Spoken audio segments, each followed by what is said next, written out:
Olá, tudo bem com vocês?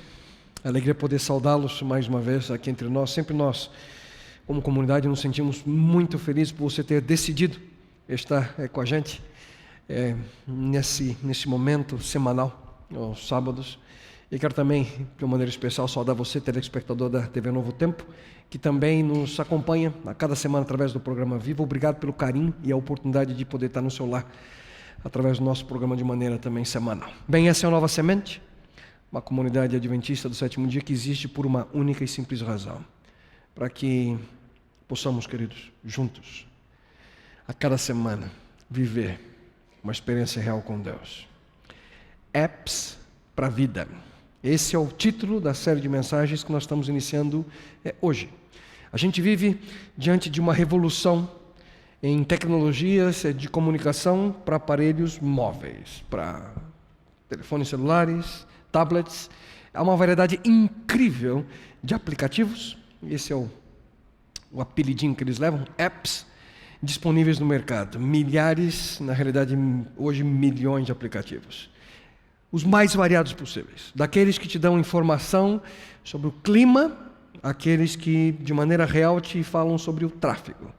De jogos que são viciantes, até o poder das redes sociais agora, ali, de maneira tão fácil, de maneira tão rápida, bem pertinho da gente. Entre tantas opções, milhões de apps são baixados diariamente. Ao estar preparando o tema para essa série, a pesquisa que fiz me assustou. Os números são assustadores. Para você ter uma ideia, quando a Apple lançou a sua loja de vendas de aplicativos através do iTunes. Isso aconteceu exatamente no dia 10 de julho do ano 2008. Naquele momento, ao estar disponibilizando ao público, haviam apenas 500 aplicativos. Foi assim que tudo começou, dentro do iTunes. 3 dias depois desses 500 aplicativos, mais de 10 milhões de downloads já haviam sido feitos. 3 dias depois. 6 meses depois, segundo o anúncio que a própria Apple fez no seu website, 6 meses depois, os aplicativos que eram 500, agora já eram 15 mil disponíveis. E eles chegaram à marca de 500 milhões de downloads, de aplicativos baixados. O bilionésimo aplicativo baixado aconteceu no dia 23 de abril de 2009, meses depois. E a situação de hoje, pasmem com os números, mas agora em 2013, ao final desse ano nós vamos chegar a 102 bilhões de downloads. Eu fiz a conta rapidamente para você ter uma ideia. São 279 milhões de aplicativos baixados por dia em todo o mundo. 279 milhões. Existem hoje pouco mais de 1 milhão de aplicativos para o sistema operacional da Apple, praticamente o mesmo número para o Android. E, na realidade, esse número que eu dei para vocês, de 102 bilhões, fazendo as continhas também, hoje tendo uma população mundial de 7,1 bilhões de pessoas, seria como se cada habitante do planeta Terra, cada um de nós, baixássemos 14 aplicativos por dia. Cada ser humano que hoje vive. Os 5 mais baixados, você sabe qual é a lista? Eu fiz uma listinha dos 5 mais baixados. Primeiro, os que são comprados, aquele que você precisa pagar. Vocês arriscam qual é o mais vendido? Sabe qual é? Ninguém arrisca? Angry Birds. Esse é o aplicativo mais vendido hoje. O segundo da lista, deixa eu só me recordar aqui, é o Doodle Jump. E assim fica, né? Terceiro, Fruit Ninja. É o terceiro. Meu filho gosta desse joguinho, Fruit Ninja. O quarto mais vendido é o Angry Birds Seasons. E o quinto, Cut the Rope. Aqueles que conhecem. E os de graça, aqueles que não precisam ser pagos. Número 1, você arrisca dizer qual é? Número 1, Facebook. Número 1. Segundo, Skype. Terceiro, deixa eu ver na minha lista aqui. Terceiro, eBay, aplicativo americano que é como se fosse o Mercado Livre. O quarto, Google Earth.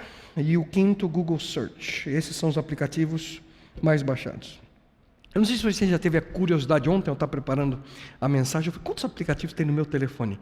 Aí eu pensei, como é que eu faço para contar, né? Aí eu descobri que tem um jeito que você não precisa contar. Você clica lá e ele te mostra quantos. Né? E eu descobri que eu tenho 97 no meu telefone, 97 aplicativos aqui. Mas tem muita gente com mais de 150, 200, 300 aplicativos. Mas para falar a verdade a vocês, vou ser bem sincero. Eu sequer abro a maioria deles. Alguns são indispensáveis. Eu não consigo mais viver sem, uso todo dia, né? Por exemplo, um que eu tenho que ficar toda hora clicando é a minha agenda. A minha agenda. Se eu perder esse telefone, eu estou perdido. É a minha agenda, o que eu preciso fazer. No passado eu tinha tudo na mente, hoje já não consigo mais. E-mail. Quem consegue ficar sem e-mail, né? Impossível quase no telefone. O navegador. Um app que eu sempre estou usando é o GPS. Uso bastante também. E aplicativos de banco. Checar o saldo, esse tipo de coisa também é um que eu uso bastante aqui no meu telefone. Mas nessa semana eu recebi um e-mail de uma pessoa que frequenta aqui a nossa comunidade, um membro da nossa comunidade. Um e-mail bem interessante. Ele disse, pastor, dá uma olhadinha nisso aqui. Eu vou ler para você o que ele me escreveu. Ele diz assim, se você está com problemas, com depressão, etc., acesse ou baixe agora mesmo o app que vai te salvar, gratuito. Excelente para executivos estressados, dona de casa à beira de um colapso. E aqui, vamos lá? Esse é o aplicativo, The Worry Box, a caixa da preocupação. Não está em inglês, mas basicamente é o seguinte, você nesse aplicativo, você põe a sua preocupação nele. Entendeu? Eu estou preocupado com o quê? Aí você põe aqui e como se você esquecesse da sua preocupação, está lá.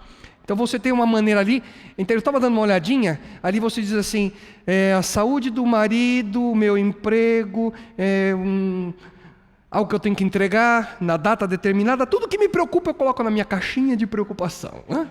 Interessante esse app. Mas o outro que eu achei mais interessante ainda, que veio no mesmo e-mail, é sobre depressão. Dá uma olhadinha, a carinha dele. Então quem tem depressão abre aqui esse app, eu não tenho no meu telefone, tá? Mas está lá.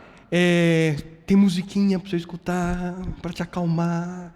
Coisa bem interessante para tentar ajudar você a ter uma melhor qualidade de vida para quem tem dificuldades emocionais. Mas eu tenho uma perguntinha para você. Quando você se depara com os grandes problemas da tua vida, cada um de nós temos problemas, né?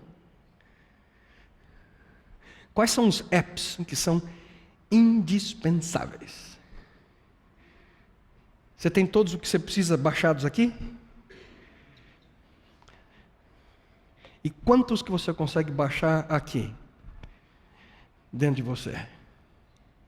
Durante essa série, eu gostaria de sugerir a vocês 5 apps, 5 aplicativos indispensáveis para a vida. 5 aplicativos que considero cada um deles como fundamentais para o seu desenvolvimento, principalmente espiritual. De acordo não com aquilo que a gente acha que é o melhor, mas de acordo com o sonho de Deus para mim e para a sua vida. E o primeiro deles, o primeiro aplicativo que eu quero analisar um pouquinho com vocês, hoje, agora, é algo que você pode até ter aqui no seu device, dentro do seu tablet ou dentro do seu telefone celular.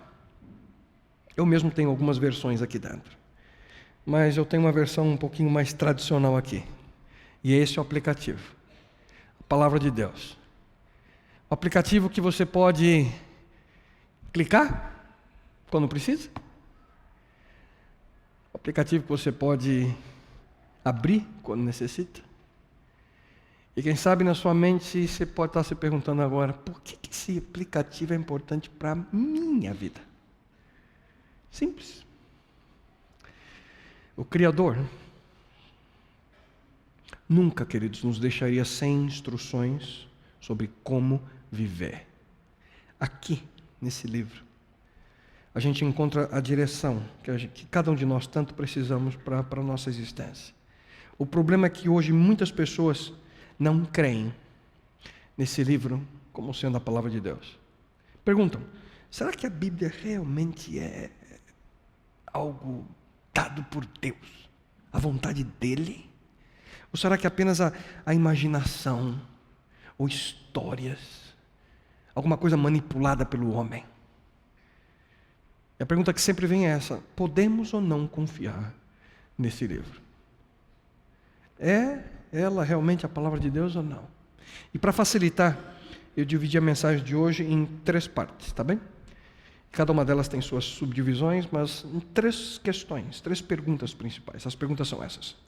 Primeira, como que a Bíblia chegou até nós? Segunda pergunta, por que eu e você precisamos da Bíblia? Já parou para pensar, por que eu preciso da Bíblia? Terceira pergunta, como usar a Bíblia? Vamos para a primeira. Como é que a Bíblia chegou até nós? Eu já vou dizer, antes de começar aqui, é impossível em 10 minutinhos poder explicar como que a Bíblia, em pormenor, cada detalhe, como ela chegou até nós, mas pelo menos em termos gerais, eu queria mencionar algumas coisas a vocês. A história de como o cânon, é assim que nós chamamos, o cânon das Escrituras Sagradas, na realidade é a lista de livros, quando nós falamos o cânon sagrado, é a lista de livros que nós consideramos como autênticos, ou livros inspirados por Deus que compõem a Bíblia. A palavra cânon é uma palavra grega que significa a norma, o padrão, a regra. Ela chegou até nós e de uma maneira não tão simples, obviamente grandes aspectos aí interlaçados, e nós não temos muito tempo, mas eu queria mencionar a vocês pelo menos a estrutura que a Bíblia nos apresenta. Aquilo que é básico a nós. A Bíblia é dividida em 2 partes. Aquilo que nós chamamos como o Antigo Testamento e o Novo Testamento. Em primeiro lugar, eu queria falar um pouquinho sobre o Antigo Testamento. A primeira parte começa com o livro de Gênesis, vai até o livro de Malaquias. Nós encontramos no Antigo Testamento 39 livros. E os próprios apóstolos, os discípulos de Jesus Cristo, os primeiros cristãos e principalmente os autores do Novo Testamento, eles citam a Bíblia hebraica, o cânon judaico.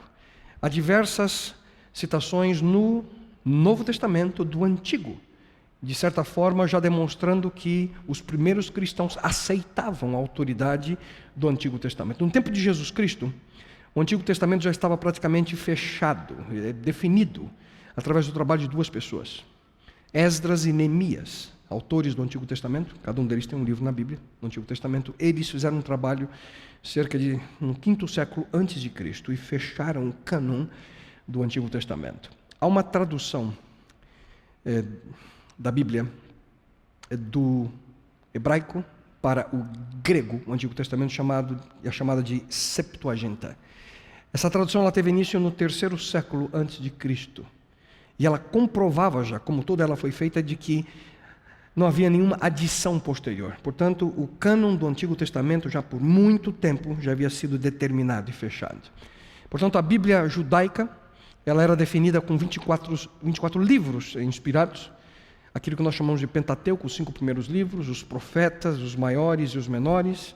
Encontramos também a parte poética, Salmos, Eclesiastes, Provérbios. E alguns livros posteriormente foram divididos em 2, portanto de 24 foi para 39, porque alguns livros foram divididos. Livros como Samuel, Reis, Crônicas, depois foram divididos, então aumentou a quantidade de livros, como hoje a gente conhece. E há um exemplo de confirmação, que é o que eu quero desenvolver com vocês, que pode nos levar de maneira profunda a crer na veracidade do Antigo Testamento. O primeiro exemplo é aquilo que Cristo, o próprio Jesus Cristo, fala sobre o Antigo Testamento. Ouçam. Depois disse: enquanto ainda estava com vocês, eu disse que tinha de acontecer tudo que estava escrito a meu respeito na lei de Moisés, nos livros dos profetas e nos salmos. Em uma outra ocasião, Jesus Cristo também afirmou o seguinte: se vocês acreditassem em Moisés, acreditariam também em mim, pois ele escreveu a meu respeito. Mas se vocês não acreditam no que ele escreveu, como vão acreditar no que eu digo? Portanto, provavelmente a maior confirmação do Antigo Testamento é exatamente as palavras de Jesus. Ele, o próprio Cristo, dizia da importância do Antigo Testamento, aceitando a sua autoridade. Mas há também a confirmação que eles da arqueologia. Os manuscritos do Mar Morto, que hoje são considerados como a maior descoberta arqueológica do século passado, do século XX, aconteceu em 1947.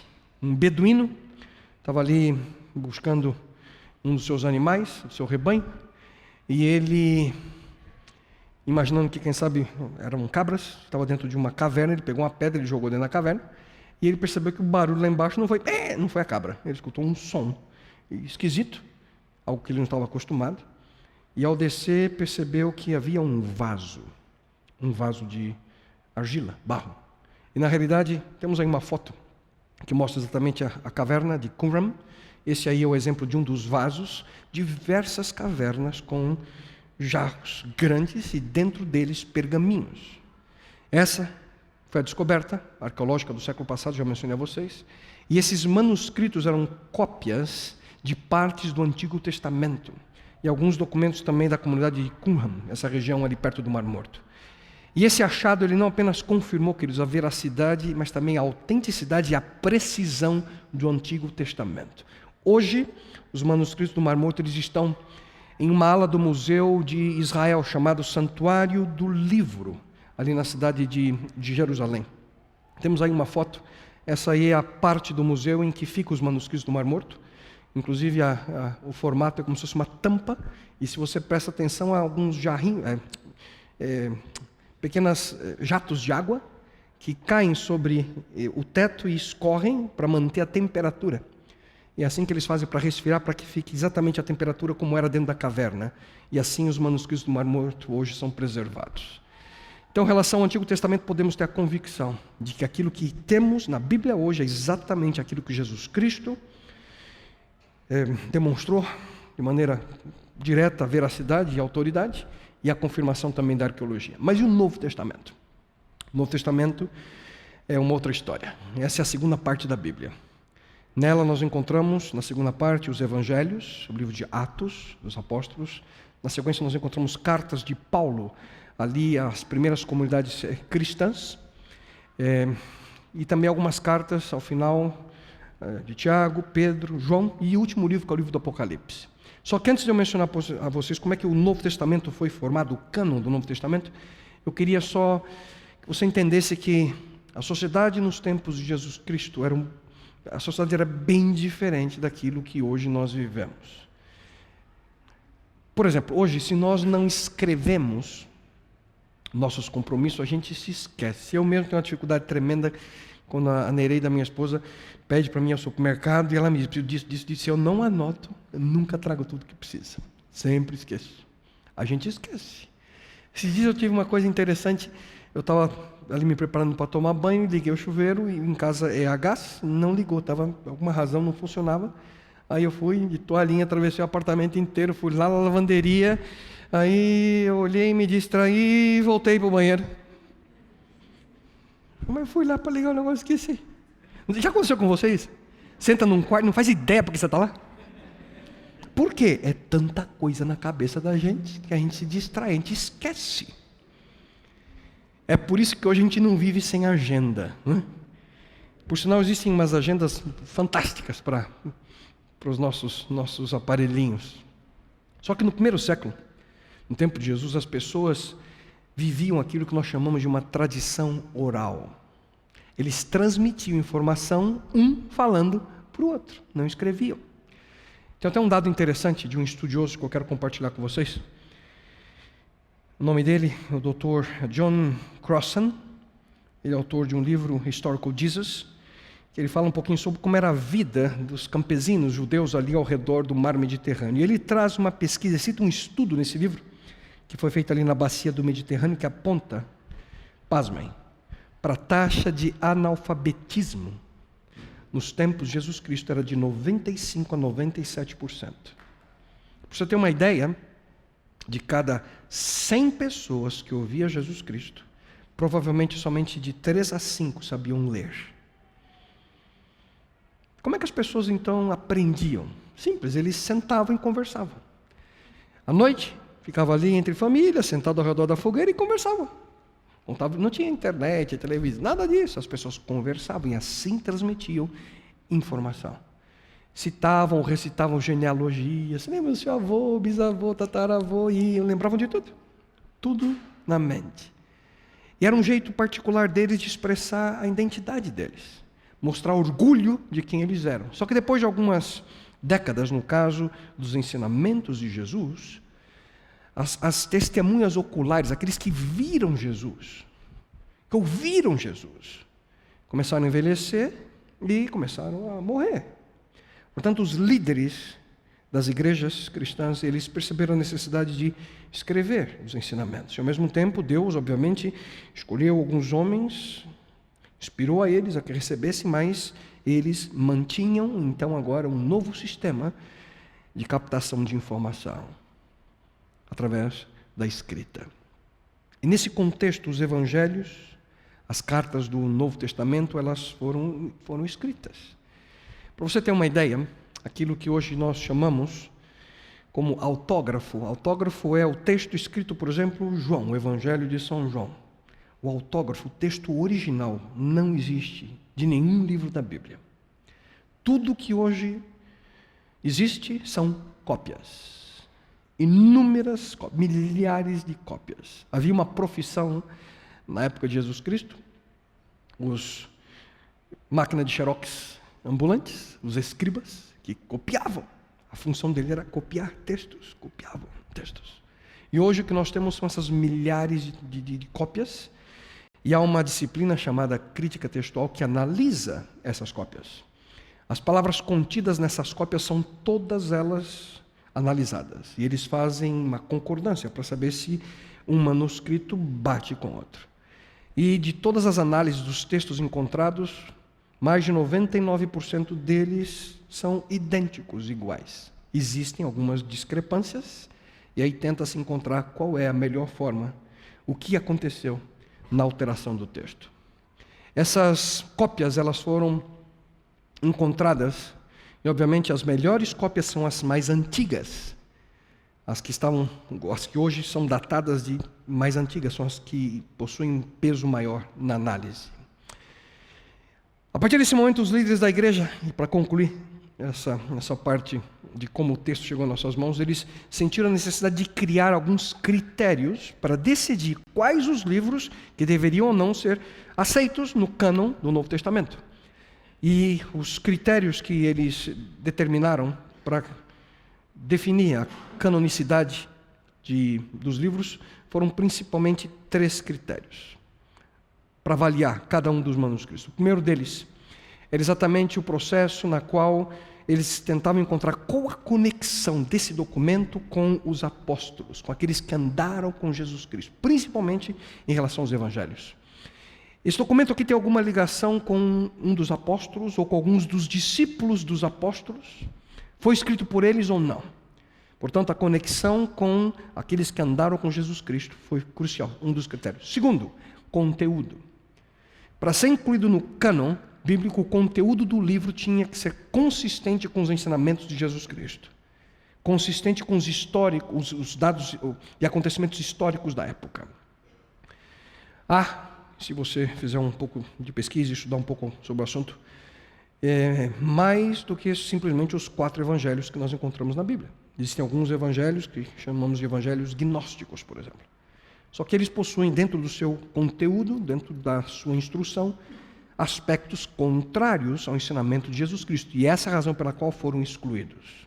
E o terceiro critério era se esses documentos eram aceitos pelos cristãos, se havia uma ampla influência e aceitação nas primeiras igrejas e comunidades cristãs, logo após a vinda de Cristo a essa terra. Para que um livro pudesse ser aceito e incluído, ele deveria ser e ter influência forte entre os cristãos. E, obviamente, eu sei que alguns de vocês estão quase desmaiando aí, que tanta informação. Amaria poder falar sobre esse assunto com vocês por horas, para que pudéssemos tirar dúvidas, como a Bíblia chegou em nossas mãos. Mas meu objetivo era um só, era colocar uma pulguinha atrás da sua orelha. É assim, eu não sabia. E para te fazer um convite especial para você que vem aqui à nossa comunidade. Nós temos de maneira intencional, com carinho, feito um processo em que você pode estudar mais sobre esse livro, sobre a Bíblia. Durante a semana nós temos 3 oportunidades. As segundas-feiras, 7h30, as terças-feiras, 7h30, e aos sábados agora, com alteração de horário, às 15 horas. Um programa chamado Começos. Lá os pastores de nossa comunidade estão dispostos a responder perguntas. Façam a pergunta que vocês quiserem. Dúvidas? Pergunte a eles. Tire toda dúvida que você tiver sobre a Bíblia. Oportunidade para que você possa entender como ela chegou em nossas mãos e o que ela realmente significa para você. A grande questão, e agora ao ir para as duas últimas perguntas que eu gostaria de desenvolver com vocês, é poder falar um pouquinho sobre aquilo que eu penso sobre esse livro. Uma coisa que eu já mencionei aqui e quero repetir. A Bíblia, queridos, não é papel e tinta.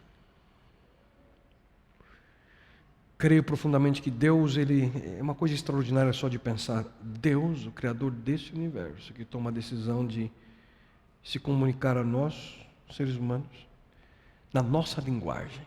E Ele usou esse processo, escolhendo alguns homens, mulheres, a que pudessem, através da sua vida, através da experiência com Ele, receber a instrução que hoje temos em nossas mãos. Mas há uma segunda pergunta. Por quê que eu preciso da Bíblia? Já parou para pensar nisso? Por que eu preciso da Bíblia? Eu queria sugerir a você 4 razões por que eu e você precisamos da Bíblia. A primeira delas, nós precisamos da Bíblia para conhecer, queridos, quem é Deus. Deus, Ele nos deu a Bíblia para que pudéssemos receber ajuda e conhecer quem Ele é. Há muitas coisas que nós podemos aprender sobre Deus quando olhamos, por exemplo, para a natureza. A gente percebe o poder de Deus, a gente percebe a criatividade desse Deus, podemos ver a organização desse Deus, o bom gosto desse Deus. Mas tudo o que nós podemos saber sobre os atributos de Deus, sobre o caráter de Deus, nós encontramos aqui, nas páginas desse livro. Queria que você ouvisse com atenção o que aqui encontramos.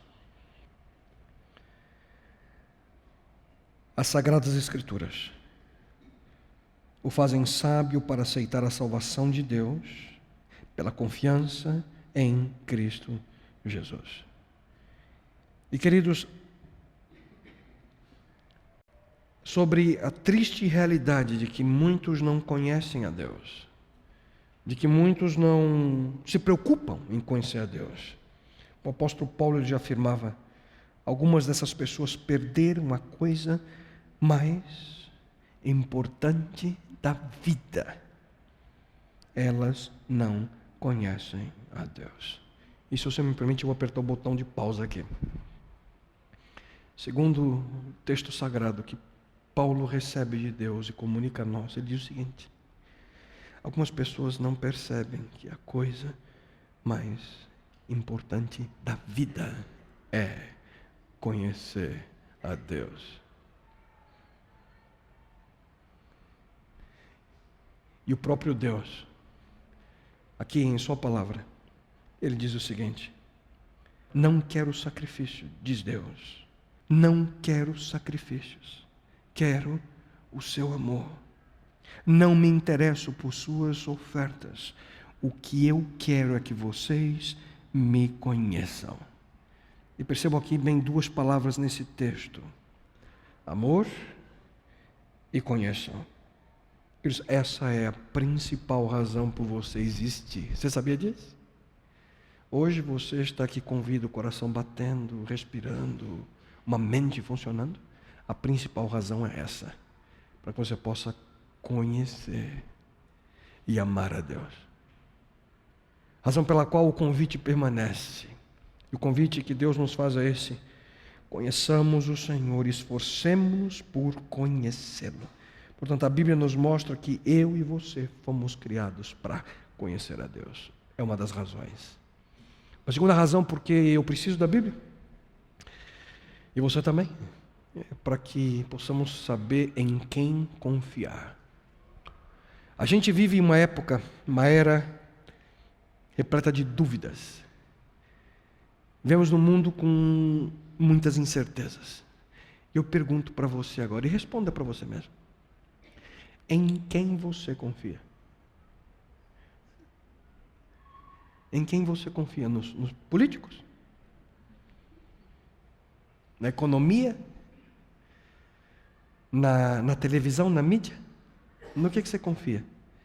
Em você mesmo? Em quem confia você? Certa ocasião Jesus Cristo disse, ouçam, conhecerão a verdade e a verdade os libertará.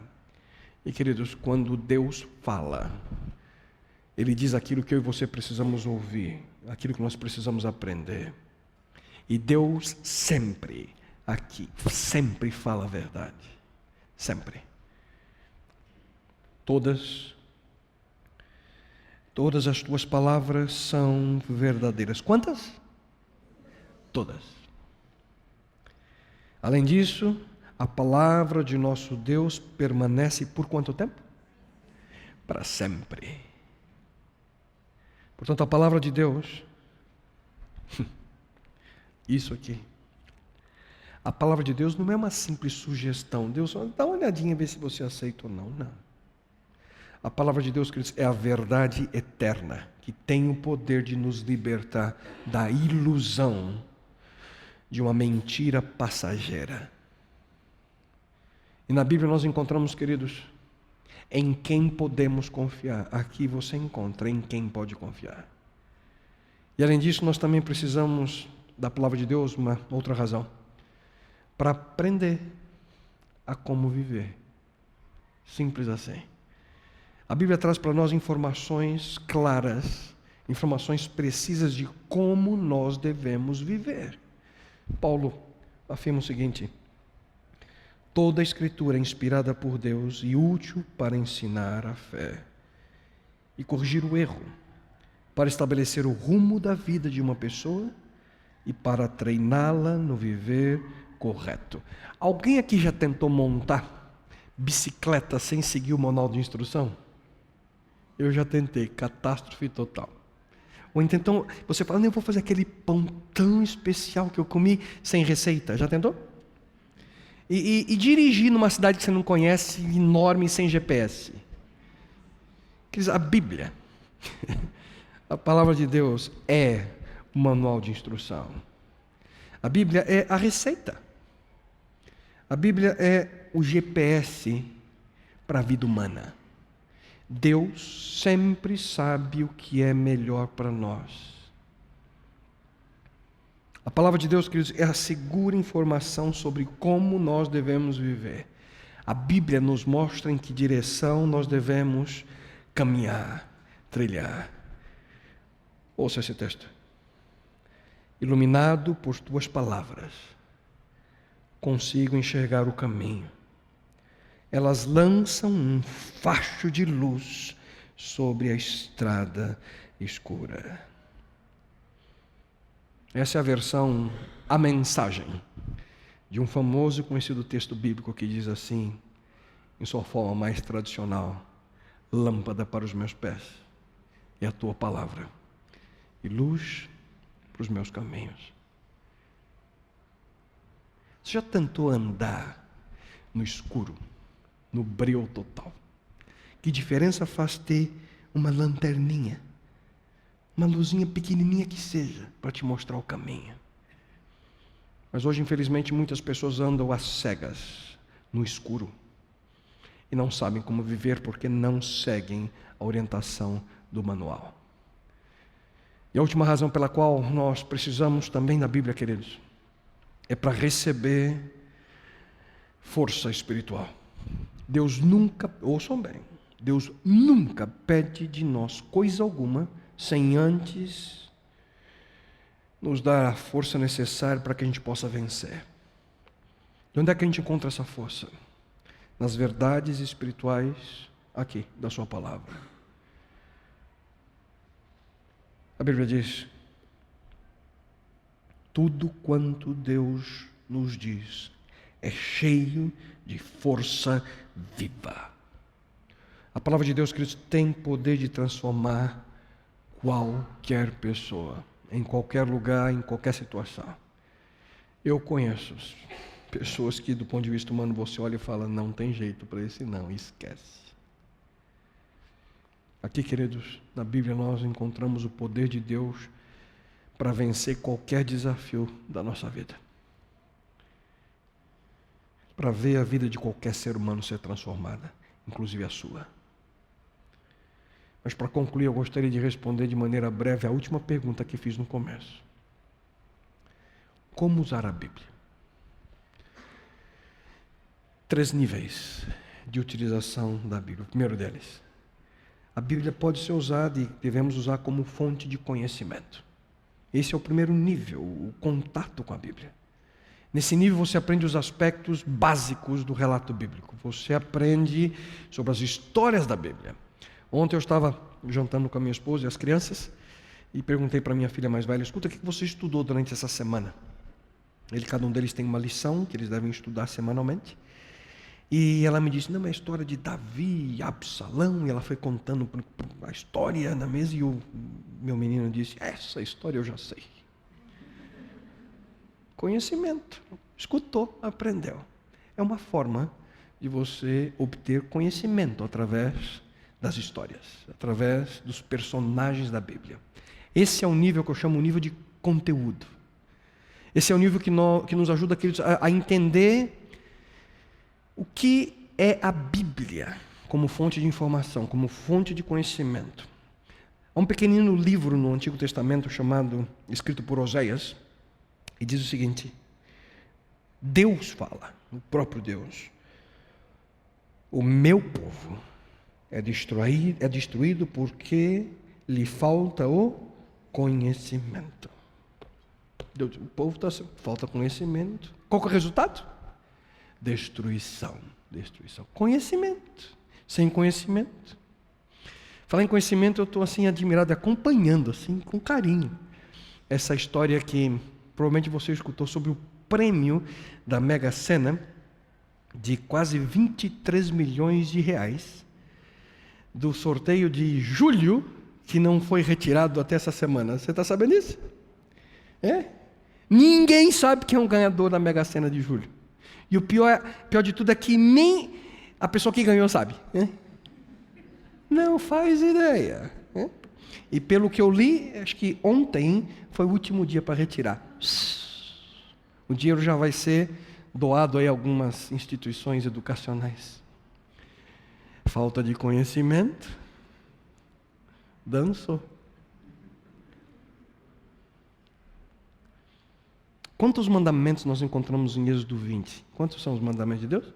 10. Você sabe os 10? Quantas são as bem-aventuranças? As 8. Vocês conhecem as 8? E as 9 facetas do fruto do Espírito? Conhecimento. Obviamente, quando você estuda, você recebe informação. Mas o interessante é que o próprio Jesus Cristo, ele já levantava esse problema, dessa falta de conhecimento sobre a palavra de Deus. E Jesus dizia, vocês estão enganados, pois não conhecem as Escrituras, nem o poder de Deus. Pastor, mas como é que eu aprendo na Bíblia? O que você acha? Lendo, né? Lendo. E que eles nunca é tarde, ouvindo da Bíblia. Nunca é tarde para você decidir aprender um pouco mais sobre a Bíblia, do ponto de vista intelectual. Eu mencionei a vocês, meus filhos ainda são pequenos, e quero que eles estudem a Bíblia. E às vezes é difícil para uma criança pegar um livro e ficar lendo o tempo inteiro. E a tecnologia facilita, eles têm um aparelhinho deles lá, eles ligam e escutam. Estão lá com os olhos e escutando a palavra de Deus. E que nós, como comunidade, nós estamos aqui para ajudá-los. Se você tem dúvidas, não sabe quando é que eu começo, o que isso significa? Estamos aqui para ajudá-lo. Procure um dos pastores da nossa comunidade. Estamos aqui para ajudá-lo. Conhecimento intelectual sobre a vida, sobre a Bíblia, queridos, é maravilhoso. Só que a gente não pode parar aqui, no conhecimento intelectual, porque há um segundo nível que eu quero sugerir a vocês. Esse nível é um nível que chamo um guia. A guia para uma nova perspectiva. A Bíblia é um guia para uma nova perspectiva. O que é uma nova perspectiva? Nada mais é do que você ver a vida como ela é. Como a vida de fato é, do ponto de vista de Deus. Através do conhecimento, você aprende o que Deus fez e o que está registrado aqui. Só que através da perspectiva correta, você descobre por que Deus agiu assim. Esse é o nível em que você entende qual é o propósito desse Deus. O nível da descoberta sobre a mente de Deus, o plano que Ele tem para a sua vida. E agora você começa a descobrir as razões dentro de um parâmetro bem maior, bem mais amplo do que simplesmente informação. Um exemplo para facilitar. Fiz uma viagem poucas semanas atrás. Eu estava na cidade de Bogotá, na Colômbia. A cidade de Bogotá fica numa altitude, chegando, visitamos o local, 3.600 metros. Tive uma reunião fora da cidade, tivemos que descer uma pequena serrinha, se podemos assim dizer, e no retorno para o aeroporto, a pessoa que dirigiu o carro, havia um ônibus na nossa frente, mas por nada ele conseguia ultrapassar o ônibus. Por quê? Uma pista extremamente sinuosa, cheia de curvas. O ônibus ia devagarinho, ele com um carro mais potente, mas não conseguia ultrapassar, porque não enxergava o que vinha. Pergunto a você, que diferença faria se de repente o helicóptero estivesse perto da gente, olhando por cima e com um radinho dizendo, escuta, pode ultrapassar agora, não está vindo nada. Facilitaria ou não? E muito. Está olhando em cima, nos próximos 2 quilômetros, não tem nada, pode passar. De olho fechado você passa. Mas se quando você vai tentar dizer, para, está vindo um caminhão. O que você faz? Para. Pastor, que historinha tonta essa, né? Será? Quem tem uma melhor e maior perspectiva da nossa existência? Você e eu ou Deus? Por reconhecer essa realidade de que Deus tem uma perspectiva bem melhor e bem maior, por essa razão, Davi escreveu o seguinte: Senhor, Tu me sondas e me conheces. Sabes quando me assento e quando me levanto, de longe percebes os meus pensamentos. Sabes muito bem quando trabalho e quando descanso. Todos os meus caminhos te são bem conhecidos. Antes mesmo que a palavra me chegue à língua, Tu já conheces inteiramente, Senhor.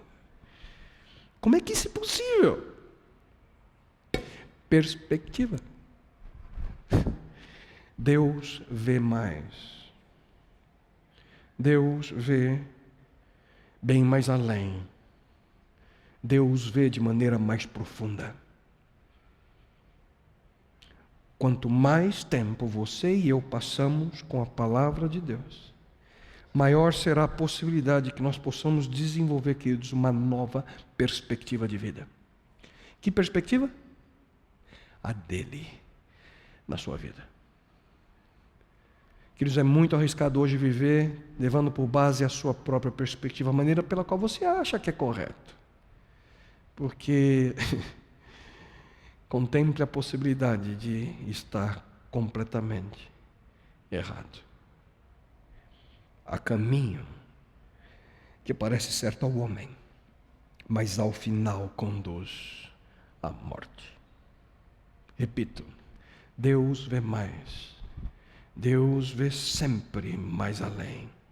Deus vê de maneira mais profunda. Como é que você pode ver assim? Só uma forma, aqui. Essa é a base. O guia para uma nova perspectiva. Mas para concluir, como estudar e usar a Bíblia? Você pode ir para um terceiro nível. Fonte de conhecimento, um guia para você ter uma nova perspectiva de vida. Mas aqui você pode encontrar, queridos, um alicerce para suas convicções. O alicerce da sua convicção. Através das nossas convicções, através das nossas crenças, o nosso comportamento é formado. Você se comporta de acordo com aquilo que você crê. Uma convicção é algo que você acredita tão profundamente que você age conforme aquela convicção. E por favor, eu não estou aqui dizendo ou falando sobre opinião, porque há milhares de pessoas, milhões de pessoas que hoje vivem por opinião de outras pessoas ou a sua própria, mas uma simples opinião, e opinião você muda. O que eu estou falando aqui é de convicção. O ser humano, queridos, ele se dispõe a morrer por uma convicção. 5 de junho de 1989. Eu tinha pouco mais de 20 anos. Eu me recordo, queridos, como se fosse hoje, essa imagem que eu vou mostrar para vocês agora. Um homem solitário. Hoje ele é conhecido como o rebelde desconhecido, o homem dos tanques. E quem sabe muitos de vocês se lembram dessa imagem. O momento que esse homem enfrentou uma fila de tanques chineses ali na Praça Celestial de Pequim.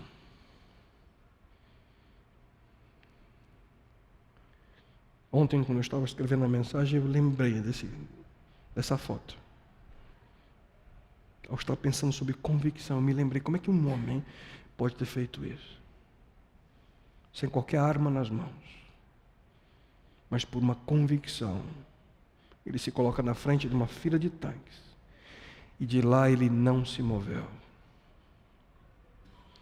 Convicção. Um ser humano com convicção tem disposição a morrer por ela. E, queridos, foi convicção que levou Jesus Cristo a entregar sua vida por nós. Foi convicção que levou milhares, se não milhões de cristãos a permanecerem firmes na sua fé, mesmo quando eram oprimidos, mesmo quando estavam ali sendo ameaçados de morte. Convicção. Falando sobre aqueles que ouvem sua palavra. Deus, ele diz o seguinte: quem dera eles tivessem sempre no coração essa disposição para temer-me e para obedecer a todos os meus mandamentos. Assim, tudo iria bem com eles e com os seus descendentes para sempre. Vocês percebem? Submissão à instrução. Submissão à palavra de Deus. Esse é o terceiro nível. O nível da obediência. Queridos, o desejo e a súplica daquele que deseja viver de acordo com aquilo que Deus nos orienta em sua palavra. Nós encontramos essa simples afirmação: guardo a tua palavra no meu coração, para não pecar contra ti. E nesse ponto, queridos, uma coisa é certa: esse livro aqui, ele o afastará do pecado, esse livro aqui. Ou o pecado te afastará desse livro. Como é que a gente pode usar a Bíblia como alicerce para as nossas convicções? Como é que ela se torna um alicerce? Sejam praticantes da palavra e não apenas ouvintes, enganando-se a si mesmos. Ouvir é uma coisa, ouvir e colocar em prática em nossa vida é outra. E, queridos, o que mais posso dizer para vocês? Pratique aquilo que Deus apresentar para a sua vida aqui. O maior beneficiado será sempre você mesmo.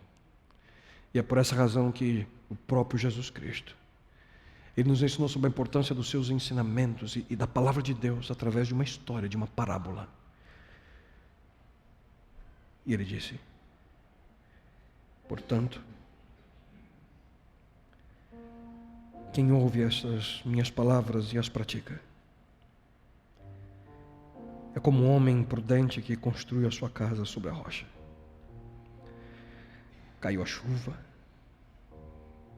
Transbordaram os rios, sopraram os ventos e deram contra aquela casa, e ela não caiu, porque tinha seus alicerces na rocha. Mas quem ouve estas minhas palavras e não as pratica, é como um insensato que construiu a sua casa sobre a areia. Caiu a chuva, transbordaram os rios, sopraram os ventos e deram contra aquela casa, e ela caiu. E foi grande a sua queda. Pouco tempo atrás, meses atrás, desenvolvemos aqui uma série inteirinha baseada nesse verso, em obras. Só que hoje eu quero apenas relembrá-lo da importância de ouvir e praticar aquilo que Deus ensina. Ouvir e colocar de maneira concreta e real em prática no teu dia a dia.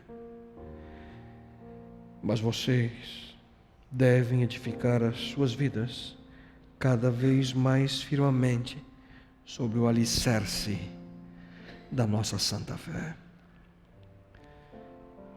E você está construindo a sua vida sobre o quê? Sobre quem? Esse, queridos, é um dos aplicativos essenciais para a vida. Sem ele, sem esse app, nós não conheceríamos a Deus. Sem esse aplicativo, nós não saberíamos em quem confiar. Sem ele, nós não teríamos orientação sobre como viver. E sem ele, nós não receberíamos a força espiritual que necessitamos para avançar, para ser um vencedor. E na Bíblia você encontra, querido amigo, querida amiga, tudo aquilo que você precisa para viver segundo a vontade de Deus para a sua vida. E se hoje você não tem tempo para ler, para estudar, para ouvir da Bíblia, muito provavelmente você anda ocupado com outras coisas que são prioridades para você. Que tal separar 10 minutinhos, talvez 15, não sei, 10, 15 minutinhos por dia, para você entender um pouquinho mais sobre o plano de Deus para a sua vida.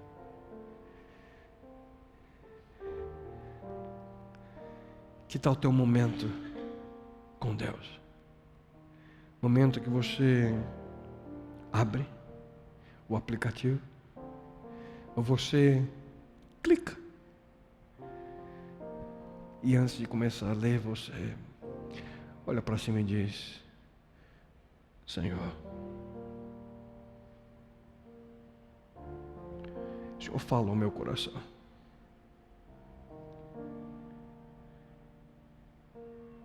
O Senhor me perdoa pelas inúmeras vezes que na minha vida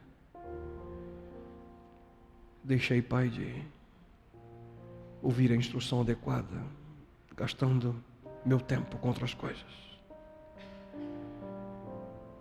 E, bom Deus, em sinceridade nesse momento, abro meu coração a Ti, dando a oportunidade a que cada um de nós possamos fazer o mesmo.